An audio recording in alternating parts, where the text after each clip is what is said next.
Og i dag så tenkte jeg vi skulle lage noe som jeg kan tenke meg mange aldri har spist før, eller ikke vil smake på, eller påstår at ikke de liker. Vi lager lungemos og poteter.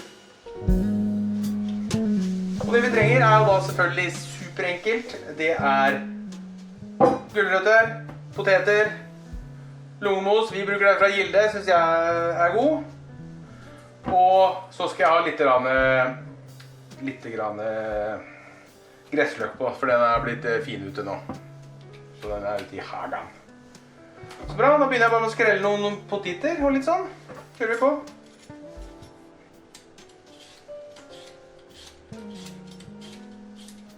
I dag er det bare meg og Hege som skal spise, så vi tar 2 poteter og 2 gulrøtter.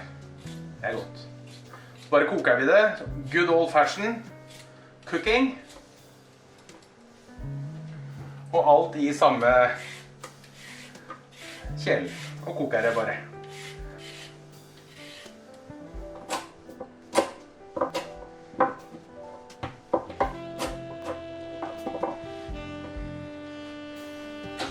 Sånn, litt vann.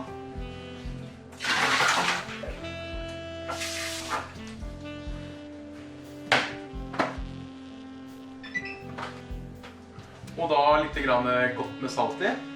Det ser jeg ålreit. Så, bånn gass, setter det på kok. Og så rydder vi litt. Og lungemosen, den kjøper du jo bare som en sånn pølse. Skjærer den bare opp for å åpne den opp. Tar den ut av pølsa si.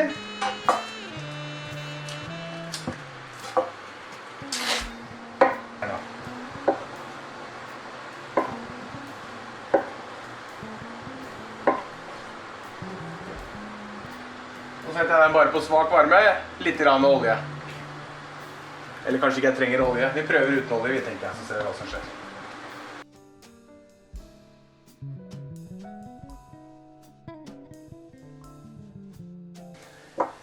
Jeg ser nå som det har stått litt, så pleide kona mi å ha litt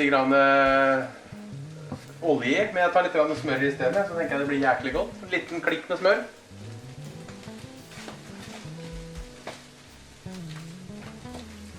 Så skjærer vi opp den her, mens vi venter.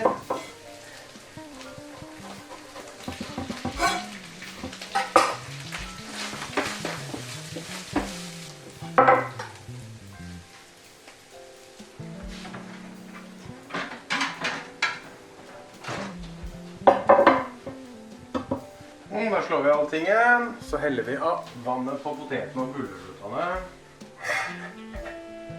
Det er så cirka en halvtime da, sånn som poteter pleier å stå.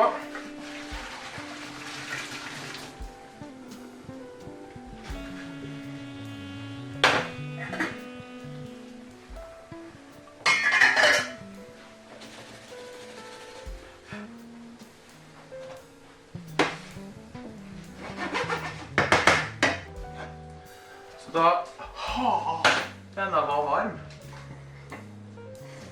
Sånn. Så da kjører vi det veldig enkelt. En potet og litt godt med gulrot.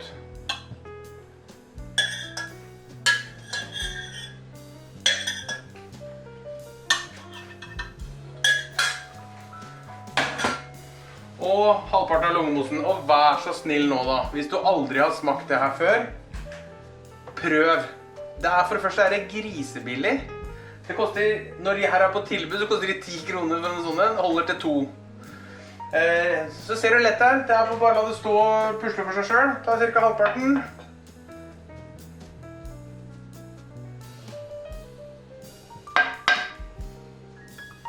Venter med litt gressløk, så blir det fint. Hvis det er mulig å gjøre det fint. Sånn. Og det er jo også en ting jeg kan si. Det ser kanskje litt lite ut, men det er ganske mektig, og det er godt. Kose seg. Da sier vi det sånn. Så ses vi igjen snart.